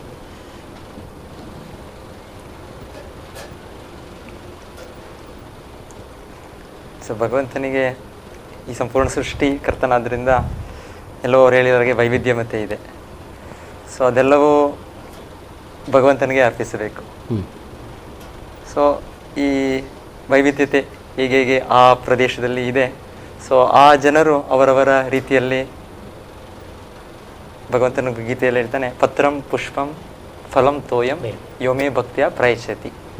ಯಾರಾದರೂ ನನಗೆ ಕೇವಲ ಒಂದು ಎಲೆ, ಒಂದು ನೀರು, ಒಂದು ಹೂವು, ಇದನ್ನೊಂದು ಭಕ್ತಿಯಿಂದ ಅರ್ಪಿಸಿದರೆ ನಾನು ಅದನ್ನು ಸ್ವೀಕರಿಸ್ತೇನೆ ಅಂತ. ಸೊ ಹಾಗೆ ಜನರು ಬೇರೆ ಬೇರೆ ಪ್ರದೇಶದಲ್ಲಿ, ಬೇರೆ ಬೇರೆ ನಾಡಿನಲ್ಲಿ, ಬೇರೆ ಬೇರೆ ರಾಷ್ಟ್ರದಲ್ಲಿ ಅವರವರಿಗೆ ಅಲ್ಲಿ ಏನು ಸಿಗುತ್ತೆ ಪದಾರ್ಥಗಳು, ಸೊ ಅದು ಇದು ಎಲ್ಲರ ಕಡೆ ಸಿಗುತ್ತೆ. ಎಲೆ, ನೀರು, ತುಳಸಿ. ಸೊ ಇದು ಭಗವಂತನಿಗೆ ಒಂದು ಪ್ರೀತಿಯ ಇದರಿಂದ ದೃಷ್ಟಿಯಿಂದ ಅರ್ಪಿಸಿ ಅದನ್ನು ಅವನು ಸ್ವೀಕರಿಸ್ತಾನೆ. ಸೊ ಹೇಳ್ತಾರೆ, ಇದರಲ್ಲಿ ಮುಖ್ಯವಾಗಿ ನಾವು ಭಗವಂತನಿಗೆ ವಿಜೃಂಭಣೆ ಮಾಡಬೇಕು ಅಂತೇನೂ ಇಲ್ಲ. ನಾವು ಭಗವಂತನಿಗೆ ಒಂದು ತುಂಬ ತುಪ್ಪದಲ್ಲಿ ಒಂದು ಫ್ರೈ ಮಾಡೋದು, ಇಲ್ಲಾಂದ್ರೆ ಇನ್ನೊಂದು ಮಾಡೋದು ಬೇಕಾಗಿಲ್ಲ. ಇಲ್ಲ ತುಂಬ ಒಂದು ಕಾಸ್ಟ್ಲಿಯಾಗಿ ಇದು ಮಾಡ್ಬೇಕು, ಬಾದಾಮು, ಕ್ಯಾಶ್ಯೂ ಇದು ಅಂತಲ್ಲ. ಭಗವಂತನಿಗೆ ಮುಖ್ಯವಾದದ್ದು ಏನಂದ್ರೆ ನಮ್ಮಲ್ಲಿರುವ ಪ್ರೀತಿ ಭಾವನೆ. ಹೇಗೆಂದ್ರೆ ತಂದೆ ತಾಯಿ ಮಕ್ಕಳಿಗೆ ಎಲ್ಲವನ್ನೂ ಒದಗಿಸ್ಕೊಡ್ತಾರೆ, ಆದರೆ ಮಗು ತಂದೆ ತಾಯಿಗೆ ಮತ್ತೆ ಏನಾದ್ರು ಒಂದು ತಿನಿಸನ್ನು ಕೊಟ್ಟರೆ ಅವ್ರು ಸ್ವೀಕಾರ ಮಾಡ್ತಾರೆ. ಇದು ತಂದೆ ತಾಯಿಗೆ ಸೇರಿದ್ದು, ಆದರೆ ಆ ಒಂದು ಪ್ರೀತಿ ಬಾಂಧವ್ಯವನ್ನು ಸ್ವೀಕರಿಸ್ತಾರೆ. ಅದೇ ರೀತಿಯಲ್ಲಿ ಎಲ್ಲದ ಸೃಷ್ಟಿಕರ್ತ ಕೃಷ್ಣನು. ಈ ಪ್ರಪಂಚದಲ್ಲಿ ಏನೇನು ನೋಡ್ತೀವಿ ಎಲ್ಲ ಅವನದೇ. ಆದರೆ ಈ ಸಾಮಗ್ರಿಗಳನ್ನ ಉಪಯೋಗಿಸ್ಕೊಂಡು ಅವನಿಗೆ ಭಗವಂತನೇ ನನಗೆ ಭಕ್ತಿ ಇಲ್ಲ, ಆದರೂ ಕೂಡ ನೀನು ಎಲ್ಲವೂ ನನಗೆ ಒದಗಿಸ್ಕೊಟ್ಟಿದ್ಯಾ. ಈ ನೀರನ್ನು ಸೃಷ್ಟಿ ಮಾಡಿದ್ಯಾ, ಇದು ನಾನು ಸೃಷ್ಟಿ ಮಾಡಿಲ್ಲ, ಇದನ್ನು ಯಾರು ವಿಜ್ಞಾನಿಗಳು ಸೃಷ್ಟಿ ಮಾಡಿಲ್ಲ. ಈ ಗಾಳಿಯನ್ನು ಸೃಷ್ಟಿ ಮಾಡಿದ್ಯಾ, ಇದು ನೀನೇ ಸೃಷ್ಟಿ ಮಾಡಿದ್ಯಾ. ಮತ್ತು ಬೆಳಕನ್ನು ಸೃಷ್ಟಿ ಮಾಡಿದ್ಯಾ. ಇದೆಲ್ಲರೂ ಕೂಡ ಸೃಷ್ಟಿಕರ್ತ ಒಬ್ಬ ಇದ್ದಾನೆ, ಇದು ನೀನು ಅಂತ ನನಗೆ ಈಗ ತಿಳಿದು ಬಂದಿದೆ. ಸೊ ಇದೆಲ್ಲವೂ ನಿನ್ನ ಇದರಿಂದನೇ ತಯಾರಿಯಾದ ವಸ್ತುಗಳು. ಸೊ ನಾನು ನನ್ನ ಸ್ವಲ್ಪ ಮೆದುಳನ್ನು ಉಪಯೋಗಿಸಿ ನೀನೇ ಕೊಟ್ಟಿರೋ ಬುದ್ಧಿಶಕ್ತಿಯನ್ನು, ಇದನ್ನು ಕೂಡ ಯಾರು ವಿಜ್ಞಾನಿ ಸೃಷ್ಟಿ ಮಾಡಿಲ್ಲ ಈಗಲೂ ಕೂಡ, ಬ್ರೈನನ್ನು, ಇದು ನಿನ್ನದೇ. ಸೊ ಈ ಎಲ್ಲ ನನ್ನ ದೇಹ, ನನ್ನ ಸಂಪೂರ್ಣ ಪ್ರಕೃತಿ ಎಲ್ಲವೂ ನಿನ್ನದೇ. ಸೊ ಇದರಿಂದ ನನಗೆ ಒಂದು ಪ್ರೀತಿಯಿಂದ ನಾನು ಸಾಧ್ಯವಾದಷ್ಟು ನಿನಗೆ ಅರ್ಪಿಸ್ತೇನೆ. ಸೊ ಭಗವಂತನ ಹೇಳ್ತಾರೆ, ಇಲ್ಲಿ ಸ್ವೀಕಾರ ಮಾಡೋದು ನಮ್ಮ ಒಂದು ನಾವು ಋಣಿ, ಇದು ನಮ್ಮ ಗ್ರಾಟಿಟ್ಯೂಡ್, ಅದನ್ನು ಅವನು ಸ್ವೀಕರಿಸ್ತಾನೆ. ಕೃಷ್ಣಾರ್ಪಣ. ಸ್ನೇಹಿತರು ಹೇಳಿದಾಗೆ ಭಗವಂತನಿಗೆ ಏನು ಬೇಕಿಲ್ಲ ಅವನಿಗೆ. ಒಂದು ದಳ ಶ್ರೀ ತುಳಸಿ, ಬಿಂದು ಗಂಗೋದಕ ಸಾಕು. ಅರೆ ನಮಗೆ ಆ ಸಂಭ್ರಮ ಬೇಕು. ಸರ್, ಕೊನೆಯದಾಗಿ ನಿಮ್ಮ ಹತ್ರ ನಾನು ಮುಗಿಸ್ತಾ ಇದ್ದೇನೆ. ಶ್ರೀಕೃಷ್ಣನ ಅದರ ಈ ಎಲ್ಲವನ್ನು ನಾವು ಬಹುಶಃ ಈಗಾಗಲೇ ನಾವು ಚರ್ಚೆ ಮಾಡಿದಾಗೆ ಶ್ರೀರಾಮನ ಅಥವಾ ಬೇರೆ ದೇವರುಗಳನ್ನ ನಾವು ಇದು ಮಾಡಿ ನೋಡುವಾಗ ಶ್ರೀಕೃಷ್ಣನ ಎಲ್ಲ ರೀತಿಯ ಹಂತವಾದಂಥ ಒಂದು ಲೀಲೆಗಳನ್ನು ಆತ ತೋರಿಸ್ತಾ ಹೋಗ್ತಾನೆ, ಹೇಳ್ತಾ ಹೋಗ್ತಾನೆ ಅಂತ. ಅಂತಿಮವಾಗಿ ಒಂದಷ್ಟು ಅಲ್ಲಿ ನಾವು ಮಹಾಭಾರತದ ಕಥೆಗಳಾಗಿ ಇವೆಲ್ಲವೂ ಬಂದಾಗ ಕೊನೆಯದಾಗಿ ಆದಂಥ ತಪ್ಪುಗಳನ್ನು ಏನು ಅಂತ ಅನ್ನೋದು ಅವನ ಕೃಷ್ಣ ಪುರಾಣದಲ್ಲಿ ಹೇಳಿಕೊಡ್ತಾನೆ ಅಂತ ಅನ್ನುವಂಥದ್ದು ಏನು ಹೇಳ್ತೀರಿ ಕೊನೆಯದು? ಅದೇ ಕೃಷ್ಣ ಒಂದು ನೂತನವಾದ ಯಾದವ ಸಾಮ್ರಾಜ್ಯವನ್ನೇ ರೂಪಿಸಿದ. ಅವನಿಗೆ ಯಾವುದು ಬೇಡ, ಕೃಷ್ಣನಿಗೆ ಅಧಿಕಾರದ ವ್ಯಾಮೋಹ ಇರಲೇ ಇಲ್ಲ. ಮನಸ್ಸು ಮಾಡಿದರೆ ಕೃಷ್ಣನೇ ಅಖಂಡ ಭರತಖಂಡದ ಚಕ್ರವರ್ತಿ ಆಗಬಹುದಾಗಿತ್ತು. ಹೌದು, ಅವ ಧರ್ಮರಾಜನನ್ನು ಕುತ್ತುಗೊಳಿಸಿದ. ಕಂಸಾದಿಗಳನ್ನು ಕೊಂದು ಮಾಗಧಾದಿಗಳ ಸಂಹಾರಾದ ಮೇಲೆ ಕೂಡ ಅವ ಪಟ್ಟದ ಮಣೆಯನ್ನೇ ಇರಲಿಲ್ಲ. ಅಲ್ಲಿ ಉಗ್ರಸೇನನ್ನೇ ಕುತ್ತುಗೊಳಿಸಿದ, ದಂಡಾಧಿಕಾರಿಯಾಗಿ ಬಲರಾಮನ ನೇಮಿಸಿದ. ಅಂದ್ರೆ ಇದು ಒಬ್ಬ ನಿಸ್ವಾರ್ಥ ರಾಜಕಾರಣಿಗೆ, ಒಬ್ಬ ನಿಸ್ವಾರ್ಥ ಸಮಾಜ ಸೇವಕರಿಗೆ ತಾನು ಯುದ್ಧ ಮಾಡದೆ ಒಬ್ಬನ ಸಾರಥಿಯಾಗಿ ಹೌದು ಅವ ತೋರಿಸಿಕೊಟ್ಟಿದ್ದಾನೆ. ಈಗಿನ ಎಲ್ಲ ಸಮಾಜ ಸೇವಕರಿಗೆ, ರಾಜಕಾರಣಿಗಳಿಗೆ ಇದು ಬಹಳ ದೊಡ್ಡ ಒಂದು ಆದರ್ಶ. ಅಧಿಕಾರಕ್ಕಾಗಿ ಏನೆಲ್ಲ ಮಾಡ್ತೇವೆ ನಾವು ಕಾಣ್ತಾ ಇದ್ದೇವಲ್ಲ, ಇದು ಹಾಗಲ್ಲ. ತಾನಾಗಿ ಬಂದ ಅಧಿಕಾರವನ್ನು ಸ್ವೀಕಾರ ಮಾಡಲೇ ಇಲ್ಲ, ಮಾಡಬಹುದಾಗಿತ್ತು. ಇದಕ್ಕಿಂತೆಲ್ಲ ಮೇಲೆ ಇದ್ದ. ಹಾಗೆ ಆ ಒಟ್ಟು ಒಂದು ಮಾನವ ಜನಾಂಗದ ಮುಮ್ಮಾರ್ಗದ ಒಂದು ದಾರಿಯನ್ನು ಬೋಧಿಸಿದ ಯಾದವರಿಗೆ. ಅಂದರೆ ಅವನ ಮಾತಿನಲ್ಲಿ ಹೇಳುವುದಿದ್ರೆ ಅಥವಾ ಗೀತೆಯಲ್ಲಿ ಅವ ಹೇಳಿದ ಹಾಗೆ ಹೇಳುವುದಿದ್ರೆ, ಮನುಷ್ಯರಾಗಿ ಹುಟ್ಟಿದವರು ಮಾನವರಾಗಿ ಪ್ರವರ್ಧನೆಗೊಂಡು ಮಹಾತ್ಮರಾಗುವುದಕ್ಕೆ ಪ್ರಯತ್ನಿಸಬೇಕು. ಇದೇ ಜೀವನ ಧರ್ಮ, ಇದೇ ಜೀವನ ಧರ್ಮದ ಪರಮಸಿದ್ಧಿ ಅಂತ ಹೇಳಿದ್ದಾನೆ ಕೃಷ್ಣ. ಪರಿಪೂರ್ಣ ಮಾನವನಾಗಬೇಕು, ಮಾನವನಾದ ಮೇಲೆ ಮಹಾತ್ಮನಾಗಬೇಕು. ಇದು ಯಾದವರು ತಮ್ಮ ಸುಖಲೋಲುಪ ಜೀವನದಿಂದ, ಅಧಿಕಾರ ಮದದಿಂದ, ಅಥವಾ ಈಗ ನಮಗೆ ಯಾರು ಇದೆಯಲ್ಲ ಎನ್ನುವಂಥ ಒಂದು ಭಾವನೆ ಬಂದು ಅವರು ಸ್ವಲ್ಪ ಬೇಡದ ಕೆಲಸಕ್ಕೆ ಶುರು ಮಾಡಿದರು. ಸಾಮಾಜಿಕ ಸ್ವಾಸ್ಥ್ಯವನ್ನು ಕೆಡಿಸುವಂಥ ಕಾರ್ಯಗಳಿಗೆ ಪ್ರವೃತ್ತರಾದರು. ಅಂದರೆ ಒಂದು ರೀತಿಯ ಮದ ತುಂಬಿತ್ತು ಯಾದವರಲ್ಲಿ. ಅದು ದೇವರಿಗೆ ಕೂಡ ಆ ರೀತಿ ಮದ ಬರಬಾರದು, ಆ ವ್ಯಾಮೋಹತ ಬರಬಾರದು ಎನ್ನುವುದು ಕೃಷ್ಣನ ಬೋಧನೆಯಾಗಿತ್ತು. ಅಡ್ಡದಾರಿ ಹಿಡಿದ್ರೆ ಅದು ಪತನಕ್ಕೆ ಹೇತು ಎನ್ನುವುದನ್ನು ತೋರಿಸ್ಕೊಡ್ಬೇಕಾಗಿತ್ತು. ಕೊನೆಗೆ ಯಾದವರ ಈ ಕಲಹದಲ್ಲಿ ಅದು ಪ್ರಪಂಚಕ್ಕೆ ಗೊತ್ತಾಯಿತು. ದೊಡ್ಡ ಸಾಧನೆ ಮಾಡೋದು ಮಾತ್ರ ಒಂದು ಸಾಧನೆ ಇದಲ್ಲ, ಒಂದು ದೊಡ್ಡ ರಾಜ್ಯವನ್ನು ಕಟ್ಟುವುದು, ಒಂದು ಸಮಾಜ ನಿರ್ಮಾಣ ಮಾಡುವುದು, ಅದನ್ನು ಉಳಿಸಿಕೊಳ್ಳುವುದು ಕೂಡ ಅಷ್ಟೇ ಮುಖ್ಯ. ಅಲ್ಲಿ ಧರ್ಮದ ದಾರಿಯನ್ನು ತಪ್ಪಿದರೆ, ಅಧರ್ಮಕ್ಕೆ ನಾವು ಪ್ರವೃತ್ತರಾದರೆ ಅದು ಪತನ. ಶ್ರೀಕೃಷ್ಣ ಕೊನೆಗೆ ಪರಿಣಾಮ ಏನಾಗ್ತದೆ, ಧರ್ಮ ಬಾಹಿರರಿಗೆ ಏನು ಪರಿಣಾಮ ಅಂತಿಮ, ಇದನ್ನು ನಾವು ಅಲ್ಲಿ ತೋರಿಸಿಕೊಟ್ಟಿದ್ದಾನೆ ಯಾದವರ ಪ್ರಕರಣದಲ್ಲಿ. ಎಸ್ ಸರ್, ಅಂದರೆ ಬಹಳ ಮುಖ್ಯವಾಗಿ ಇವತ್ತು ಶ್ರೀಕೃಷ್ಣ ಜನ್ಮಾಷ್ಟಮಿಯ ಒಂದು ಸಂದರ್ಭದಲ್ಲಿ ಎಲ್ಲ ಕಡೆ ಶ್ರೀಕೃಷ್ಣ ಲೀಲೋತ್ಸವ ನಡೆಯುವಂಥ ಸಂದರ್ಭದಲ್ಲಿ ಈ ಸಂವಾದವನ್ನು ನಡೆಸಿಕೊಟ್ಟಿದ್ದೆವು. ವಿಜಯಲಕ್ಷ್ಮಿ ಮೇಡಮ್ ಧನ್ಯವಾದಗಳು. ಸರ್ ಗೋಪಾಲಕೃಷ್ಣ ಭಟ್ ನನ್ನ ಗುರುಗಳು ಕೂಡ ಹೌದು, ಧನ್ಯವಾದಗಳು ಸರ್. ಪ್ರಭುಗಳಿಗೂ ಕೂಡ ಧನ್ಯವಾದಗಳು ಈ ಕಾರ್ಯಕ್ರಮದಲ್ಲಿ ಬಂದಾಗಲಿ ಸರ್. ಇದು ಈ ಹೊತ್ತಿನ ವಿಶೇಷ. ನಿರಂತರ ಸುದ್ದಿ ಮನೋರಂಜನೆ ಮುಂದುವರಿತದೆ. ನೋಡ್ತಾ ಇರಿ 4 ನ್ಯೂಸ್. ನಮಸ್ಕಾರ.